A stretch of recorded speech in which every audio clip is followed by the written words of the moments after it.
Magandang araw sa ating lahat mga boxing fans sa magpanig ng mundo.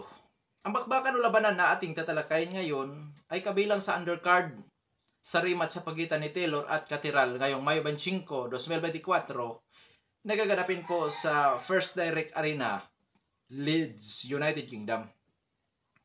At ito po ay sa pagitan ni Lewis Ritson kontra Paddy Donovan.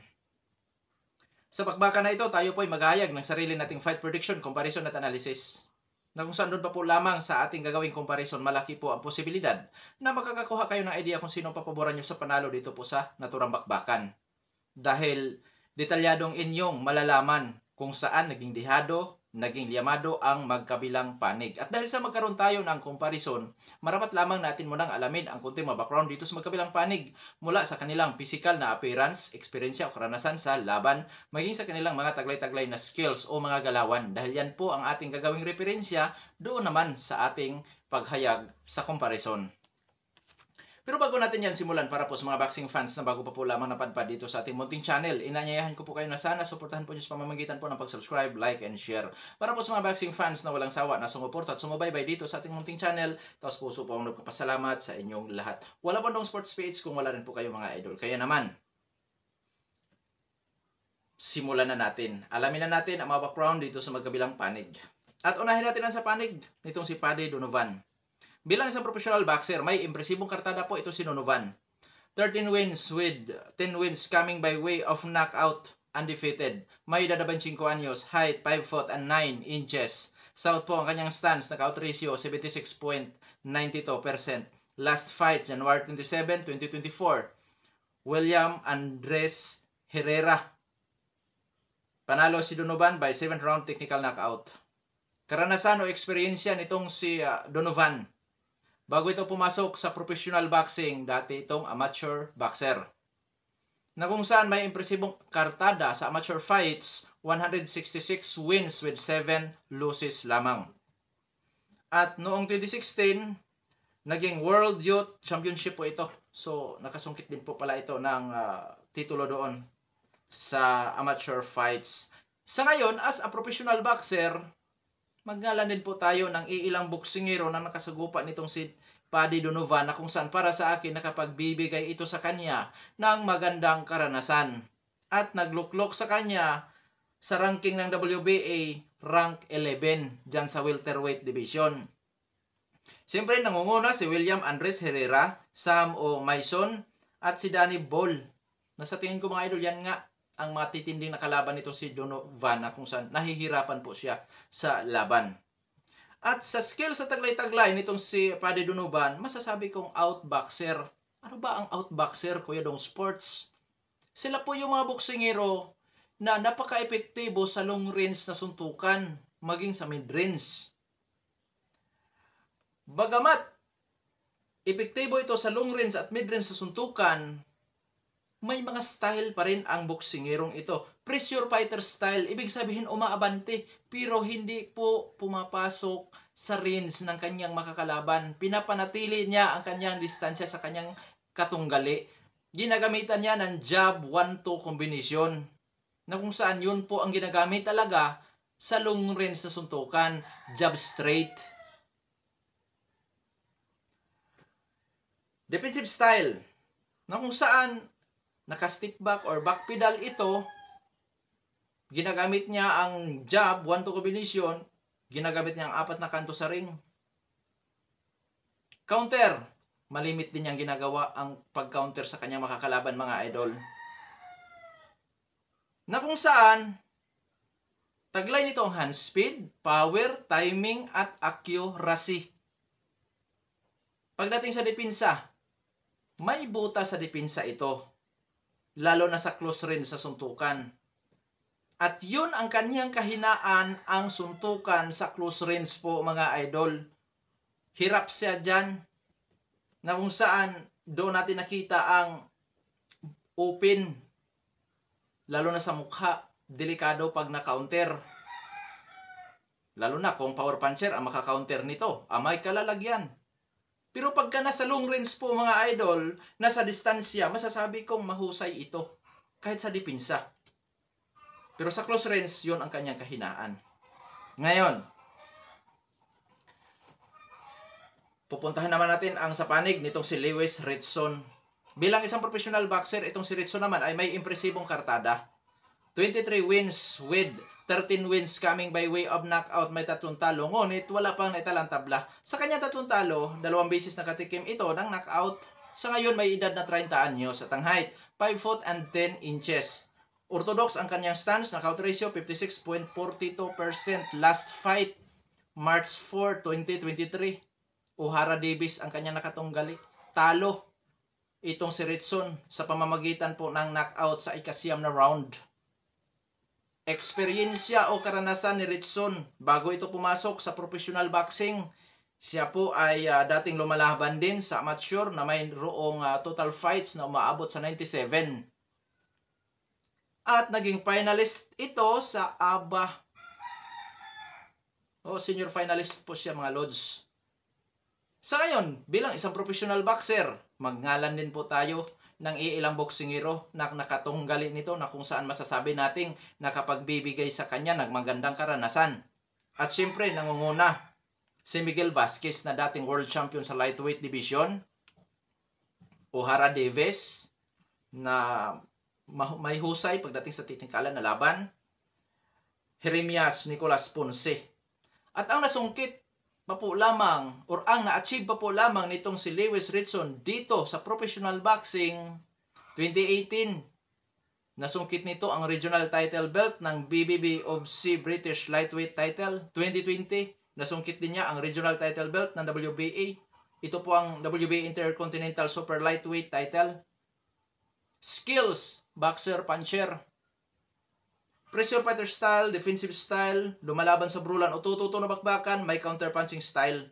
Malimit natin nakikita itong si Ritson sa pressure fighter style, brawler style, at yung counter-punching style, mga lods. Bibihira ito makikita natin nag-backpedal, nag-defensive style. Bibihira, pero ginagawa niya. So, ibig sabihin, boxer-puncher nga po ito. Taglay nito ang dami sa pagbato ng suntok, timing, power, at accuracy. Pagdating sa depensa, maraming buta sa depensa si Lewis Ritson, mga lods.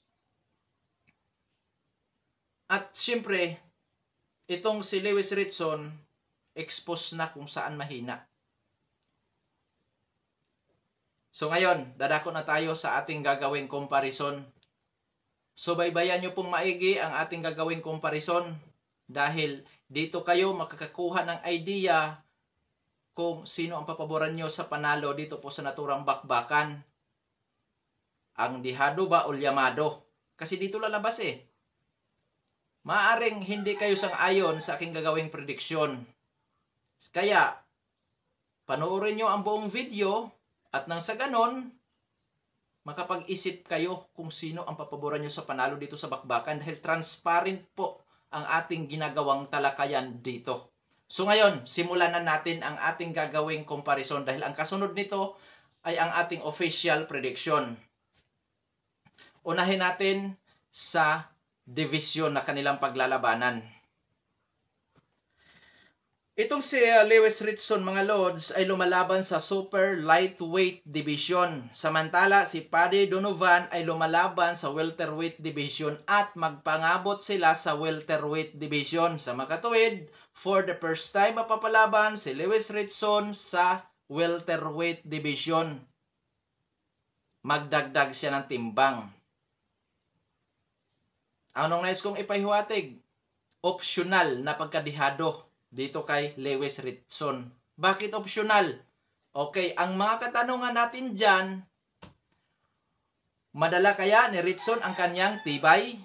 Gayong magdagdag siya, magpabigit siya ng timbang? Madala kaya niya ang kanyang kilos, galawan, or movements, or skills? At higit sa lahat, madala kaya niya ang kanyang power? Kung madala, malaking tulong para sa kanya yan, para sa kanyang ikapanalo dito po sa naturang bakbakan. Pero kung hindi, so yun, disadvantage para sa kanya. Ang pagtahak niya doon sa welterweight division. Although, marami ng mga boksingero na nagpatintiro sa division, mga lods. Kagaya ng ating pabansang Kamao at marami pang iba. Pero, hindi lahat ng boksingero ay may kakayahan na ganon na kayang magdagdag ng timbang at madala pa rin nila ang kanilang bilis, liksi, power, tibay doon sa division na kung saan bago lamang sila. Hindi lahat ganon. Kaya optional. So para sa akin, disadvantage yan. Pero optional nga. Ngayon, dadako tayo sa edad. 30 anyos si Ritson, si Donovan naman ay 25 anyos. Sa madaling salita, pareho na sa prime ang dalawang maglalaban. Sa height, power, kung sino ang may advantage. Sa height po, mas matangkad si Ritson ng 1 inch. Kunti lang, diferensya, 1 inch lang. Pagdating naman sa power, lamang si Paddy Donovan na kung saan umaabot po ang kanyang knockout ratio sa 76.92. Samantala, itong si Lewis Ritson naman ay may knockout ratio na 56.42. Sa madaling salita, knockout artist kontra power puncher. Knockout artist si Donovan, power puncher si Ritson. Sa madaling salita mga idol, hindi dapat magkumpiyansa itong si Donovan sa power na taglay-taglay ni Ritson. Oo. Kahit nasabihin natin lamang siya sa power. Ngayon, dadako tayo sa kanilang stance. Southpaw kontra orthodox. Kung magkaroon ito ng close fighting, inside fighting, mga idol, delikado sa untugan dahil hindi magkapareho ang kanilang stance. Sana hindi mangyari ang untugan na yan. Dahil kahit sabihin natin, magaling sa pagpapanatili sa distansya si Donovan, pero imposibleng walang inside fighting dyan na mangyayari. 10 rounds ito. Sa daming rounds na yan, imposibleng walang ganon. Kaya delikado. Ingat sa magkabilang panig. Ngayon, sa activity fights, last fight ni Ritson, March 4, 2023. Isang taon mahigit po na hindi siya napapalaban. Knockout siya sa huling laban. At hindi na bago para sa kanya ang ma-knockout. So, sa tingin ko naka-recover na ang katawan nito, which is isang taon mahigit na hindi napapalaban. Pero, dahil din doon, nangangamba tayo, baka pinasok naman siya sa tinatawag natin na ring rust, bunga ng matagal na hindi pag-sampa sa ibabaw ng ring para lumaban. Ano ba ang maapektuhan doon sa ring rust na sinasabi ko palagi pagka-unboxingero matagal na hindi napapalaban? Apektado ang power, galawan at stamina na sana nasa 100% ang body conditioning nitong si Ritson para makapag-perform, makapagbigay ng magandang laban at higit sa lahat, siyempre, pangarap ng boksingero ang manalo. Sa panig naman ni Paddy Donovan, last fight nito, January 27, 2024. So mga idol, aktibong-aktibo po itong si Paddy Donovan. Karanasan o experience ng dalawang maglalaban. Siyempre, dito sila magpangabot sa professional fights. Sa uri ng kinalaban, lamang po si Lewis Ritson. Pero may laban po si Paddy Donovan. Bakit? Ang matitinding mga nakalaban ni Lewis Ritson ay sa super lightweight division. At siyempre, si Donovan naman, natural sa timbang, may mga nakalaban na rin na hindi basta-basta at higit sa lahat yung kanyang background as amateur boxer. Pareho sila amateur boxer pero mas maganda ang record ni Donovan. Sa madaling salita, dahil nandito tayo sa comparison, may kalamangan po sa uri ng kinalaban sa professional boxing si Ritson pero may laban naman si Paddy Donovan. Hindi siya ganong napag-iwanan pero nandito tayo sa comparison so may kalamangan or lamang si Ritson dito sa karanasan. Ngayon nadako tayo sa kanilang skills. Boxer-puncher kontra out-boxer. Mga alods, may kalamangan ang boxer-puncher. Kasi ang boxer-puncher, kaya nilang i-handle ang technical fighter, ang out-boxer, ang brawler, ang swarmer, kayang i-handle yan ng boxer-puncher. Pero, nakadepende pa rin po yan sa estratehiya o diskarte ng isang boksingero sa aktual na laban. Opo.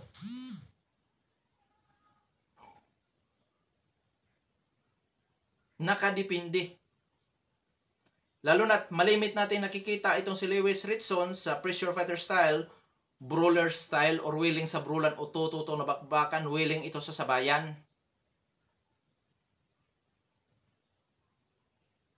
At itong isa naman ay sanay sa pagpapanatili sa kanyang distansya sa kanyang makakalaban, which is doon siya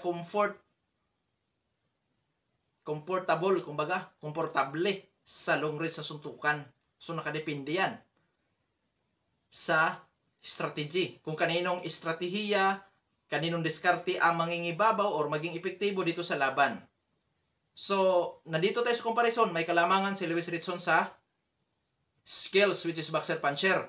Pero may laban pa rin si Paddy Donovan. Dahil nga yung kanyang pagka-outboxer.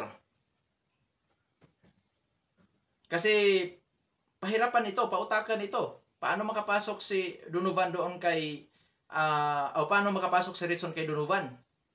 Magdaan muna siya sa mga counter, 1-2 combination at hook, lip hook, mga kanyan. Bago siya makapasok, maliksi gumalaw si Donovan. Magaling sa pagpapanatili sa distansya. Kaya nakadepende yan, mga lods. Although lamang nga si Ritson sa skills, pero nakadepende pa rin yan sa gagawin lang estratehiya sa kanilang bakbakan. Ngayon sa pangkalahatan, sino Llamado? Sa nakikita ko dito, mga lods,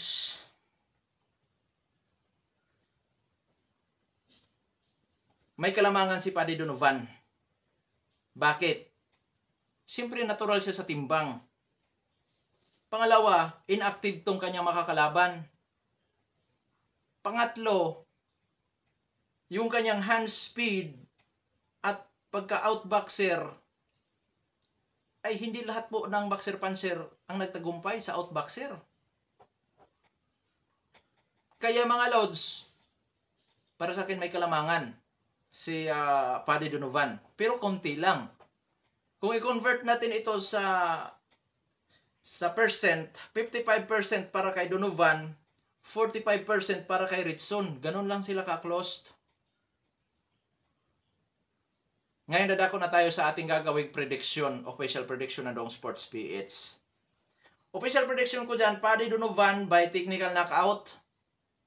Anong round? Siguro nasa mga 7th pataas. Pero nakadepende yan, mga lods. Kung magkamali itong si Lewis Ritson kay Donovan. At kung sakali mawis sa puntusan, sa tingin ko, Donovan pa rin by split or unanimous decision. Pero tandaan natin, this is boxing, anything can happen. Hindi porkit dihado sa pananaw ng Dong Sports PH, si Ritson ay talo na kaagad yan. Na kung saan hindi lahat ng Llamado ay naging panalo sa laban. Hindi lahat ganon. Maraming pwedeng mangyayari dito sa boxing na taliwas sa ating inaasahan. Lalo na sa inaasahan ko kay Paddy Donovan. Ngayon, sa panig ni Lewis Ritson. Gamit ang kanyang pagka-boxer puncher, gamit ang kanyang pagka-agresibo, pagka-volume puncher, siyempre may power din na taglay-taglay, posible niyang maidomina ang buong laban at posible din niyang magawang may knockout itong si Paddy Donovan na kung saan hindi po yan kagulat-gulat. May knockout ratio din po si Lewis Ritson na kung saan masasabi nating power puncher ang boxingerong ito. At malimit na nagpapahirap sa mga outboxer ang mga agresibo, ang mga pressure fighter, volume puncher na mga boksingero. Kaya mga lods, abangan natin. Magandang laban ito. Na kung saan sa tingin ko may laban po talaga itong si Lewis Ritson. Lalo na sana kung madala niya ang kanyang power, tibay, liksi. Kumbaga, madala niya ang kanyang pagka-boxer puncher. Yung bang tipong wala siyang iindahin din na ring rust. Yung bang tipong kayang-kaya niyang saluhin ang mga suntok ni Paddy Donovan. May chance itong manalo. Na kung saan hindi ako magugulat. Dahil posible talaga na kakayanin din ni Lewis Ritson ang mga pamatay na suntok dito sa welterweight division. Optional yan eh. Na kung saan hindi kagulat-gulat. Kung mangyari nga na madala ni Ritson ang kanyang power, tibay, yung kanyang skills dito sa welterweight division at hindi natin makitaan ng ring rust ang boksingerong ito, aba, malaking pagsubok ito sa panig ni Paddy Donovan. Na kung saan, kahit sabihin natin, Llamado siya para sa akin, ay hindi pa rin siya nakapiho sa panalo dito sa naturang bakbakan. Oo. At siyempre, for the first time, mapapalaban si Paddy Donovan sa katulad ni Lewis Ritson. At si Ritson naman, for the first time na mapapalaban dito sa welterweight division. Kaya abangan natin, magandang laban po yan. Hanggang dito na lamang ito po Dong Sports PH. Maraming salamat po.